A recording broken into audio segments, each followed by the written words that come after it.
Wow, what a game week. A total of 4 red cards, Man City dropping points against a newly promoted side, Man United getting smashed 3-0 by Spurs. Man, who saw this coming? Definitely not me. With the third game week of the season completed, let's take a look at how my team performed and what my transfer thoughts are for game week 4.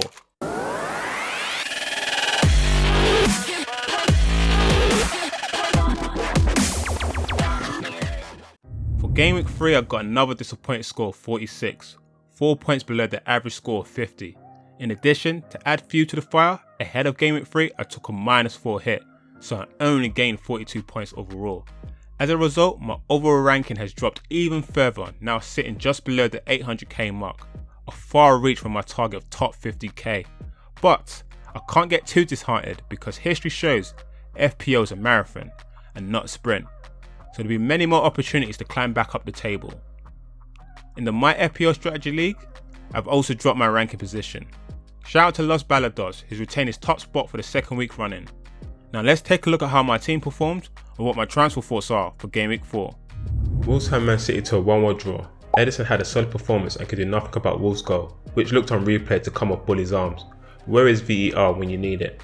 The Brazilian ace made a vital save in each half in one-on-one situations to deny Jimenez and Costa, and his work with his feet was composed and precise. At the end, EDERSON returned 2 points for match appearance. Man City's next fixture is a home game against Newcastle. The last game between the two, City beat Newcastle 3-1. City were unlucky to concede the controversial goal from Wolves, so I'm still very confident in the Blues' defensive duties. Thus EDERSON remains in my starting 11, and will do for a long period. The Reds beat Brighton 1-0 to extend their 100% clean sheet winning record. Robertson once again was a force down the left flank for Liverpool. Within the first 10 minutes, the Scotsman produced an inch-perfect cross for FIRMINO, which almost led into a goal, if it wasn't for Ryan's incredible save. His energy and endless running was a constant nuisance for Brighton, producing 3 attempted assists. His overall performance earned him all 3 bonus points, returning a solid 9 points. Next, the Red play against Leicester City at the King Power Stadium. In the last 2 fixtures between the two, there's been 8 goals and no clean sheets. So I expect there will be goals in this match, but with Robertson's current form and his crossing ability, if there's no clean sheets, there's always a possibility he may produce an assist. However, after the Leicester City match, and excluding the home game against Southampton, Liverpool have a tough run of games. Thus in game week 5, I might swap Robertson for Chelsea defender Alonso, who has a better run of fixtures. Bournemouth came back from 2 goals behind to rescue a draw against Everton, in what turned out to be an incredible eventful match. Charlie Daniels had an average game, occasionally offering width when going forward, but in a multiple instance was caught out position. For conceding 2 goals, the Englishman only returned a single point. Bournemouth's next fixture is a tough home game against Chelsea. However, the last match between the two, the Cherries beat Chelsea 3-0, as well as keeping a clean sheet. Nevertheless, I think the odds are against them, and I think it's unlikely I'll be playing Daniels for the next game. Despite City conceding a goal in the draw against Wolves, Mendy had a decent game. Going forward, he was near faultless.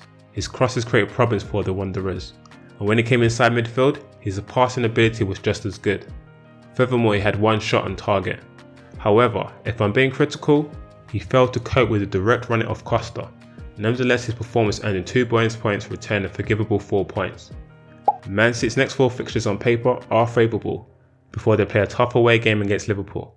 Thus I'm still very confident there's more points to come. Everton lost the league twice to draw against Bournemouth 2-2 at the Dean Court Stadium. RICHARLISON came into the match in fantastic form, netting 3 goals in the first 2 games for the club. However, after such a good start to his Everton career, the Brazilian certainly came crashing back down to earth against Bournemouth. He was barely involved in the early period with only 1 notable chance. His disappointing performance was summed up towards the end of the first half when RICHARLISON leaned his head towards Adam Smith and gave the referee with no choice but to award him with a red card. It did look like a soft decision, but in all honesty, RICHARLISON should have known better. As a result of his red card, RICHARLISON returned a disappointing -2 points. Excluding the away match against Arsenal, Everton have a good run of fixtures, but RICHARLISON's red card for violent conduct means the Brazilian will now face a 3-match game ban, 2 of the games being Premier League matches.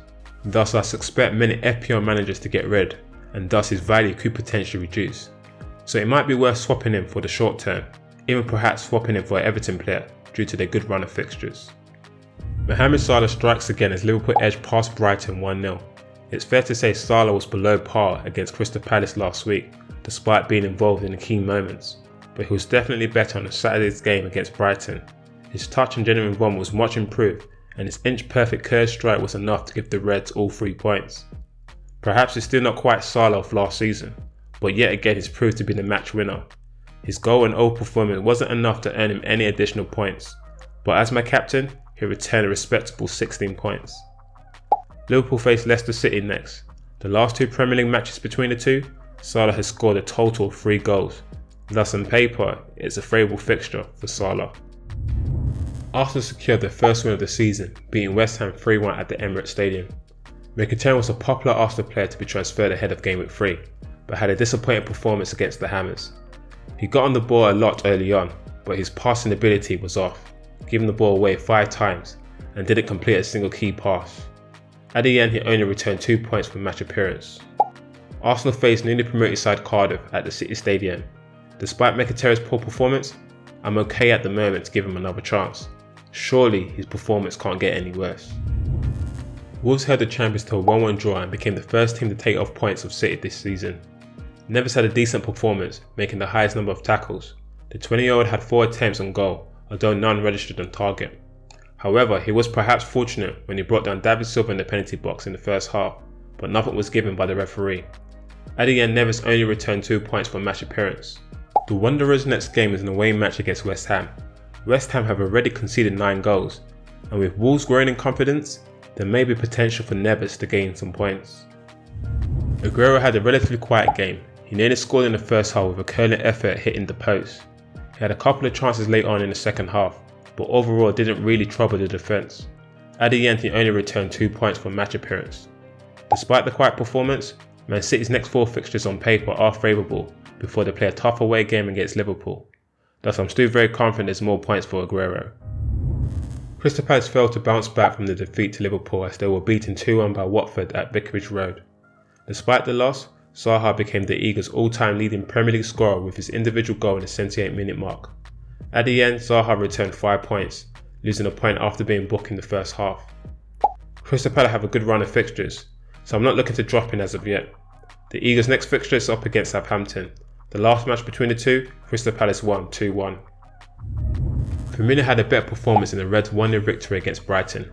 He looked lively and was more incisive in his play. On the 9th minute, Ryan was forced to make a brilliant save from FIRMINO's attempted header. He also set up Salah for Liverpool's opening goal. It wasn't all positive though, with too much flamboyance at times on show, and his influence diluted as the minutes ticked by. But at the end, he returned a decent 5 points.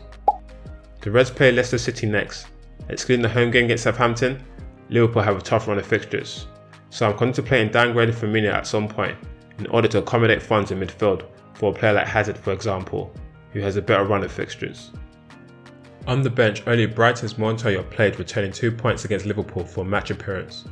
So it would have been better for playing Montoya instead of Daniels, who got 1 point, or even RICHARLISON, who got a -2.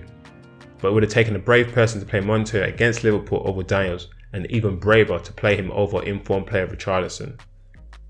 So moving on to my transfer for Gameweek 4. Due to RICHARLISON's red card suspension, I've decided to act quickly and swap him for his teammate Theo Walker. Pedro from Chelsea was another option, but with Everton's run of fixtures and Theo guaranteed to start, I've decided to take the plunge with him. In the last 2 fixtures, Theo has scored 2 goals and provided 1 assist, so I'm hoping he can continue his current form.